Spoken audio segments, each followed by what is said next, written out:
Hi guys, Robert McGowan here. So it's been a wee while since I've done a video. I've been really busy with other projects, but I've had this car for just over 2 years now, and I thought it would be a good opportunity to run through the exact costs of ownership that I've incurred during my time with this car. So that's the purpose of today's video.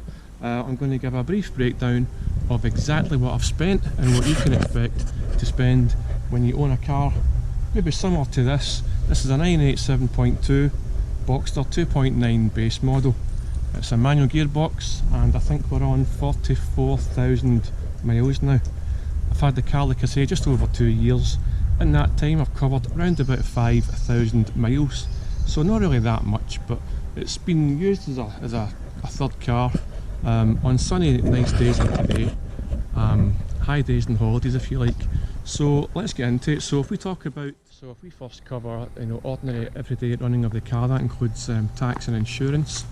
My tax for this car is just £395 for 12 months road tax here in the UK, slightly less than some of the other Boxster models, which is, I guess, it's a small saving. And also my insurance for this car is just under £400, fully comprehensive. I've got full no claims bonus and a pretty good history. So yeah, 400 to tax roughly and 400 to insure, and that gets you on the road. If you're in the UK, an MOT can cost around about between £30 to £50 plus to get your car MOT to make sure it's roadworthy.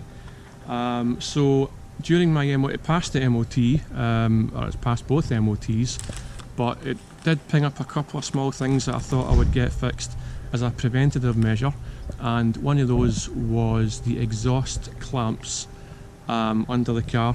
It's a fairly common thing. The exhaust clamps and bolts tend to rust away quite quickly, so good idea to get that fixed, as I say, as a preventative thing, just in case you're out and about and the exhaust blows and you're stranded or whatever.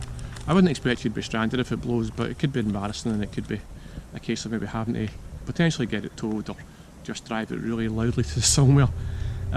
So yeah, that was the exhaust bolts and clamps. That was about 150 quid to get fitted. Fairly quick and easy to do. Any sort of standard general mechanic, if you like, can do that. It's not a specialist job that requires Porsche to do it. So I did that. And another thing that I did with this car came with a hardtop, a factory hardtop that was fairly rare on these cars, from what I can gather. And the kind of bolt, I'll just see if I can show you here.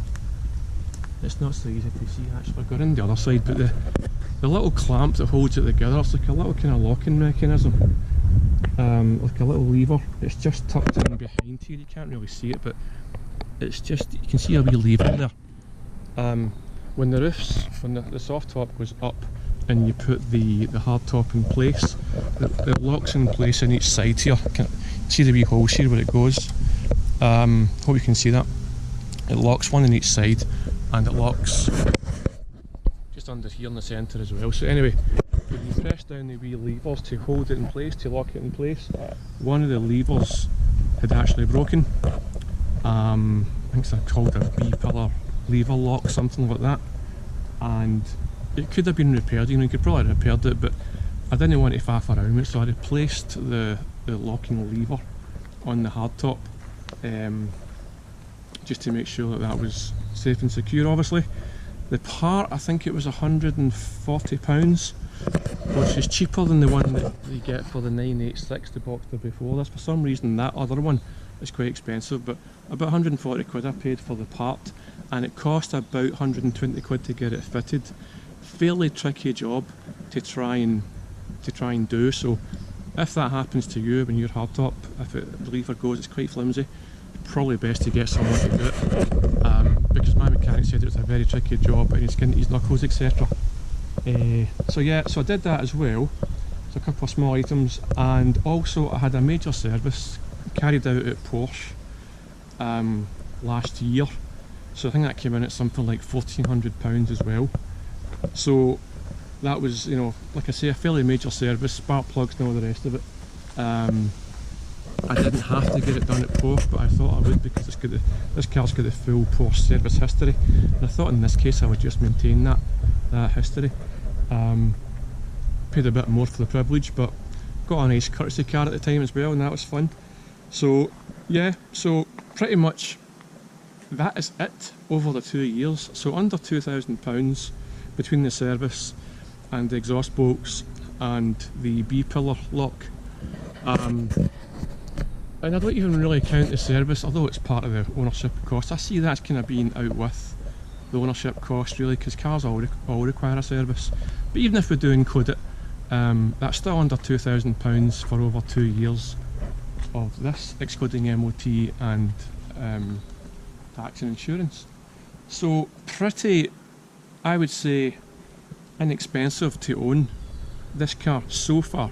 You know, you never know what's coming, but so far anyway, it's been a pretty inexpensive owner proposition, and it's been really worthwhile, good value. The car's roughly worth not far off what I paid for it at this moment in time. So we'll see what happens from here on in. My intention was to keep it for a year or two and maybe sell it. 2 years in, I don't think I'll be selling it this year. Having so much fun in it. So I hope that gives you kind of an idea of what to expect in a car like this in terms of running costs. Generally, as I always say, out with that you can expect to spend about £1,500 to £2,000 per year on running most Porsches. Some years you won't spend that, some years you might spend a little bit more. On average, that's what I budget for. Anything less than that's a bit of a bonus. So yeah, so that's pretty much the video. Hope you enjoyed it and it's given you a wee bit of insight. If you're interested in finding out more about me and my Porsche books, I'll link them below, and I'll see you guys on the next video. Cheers.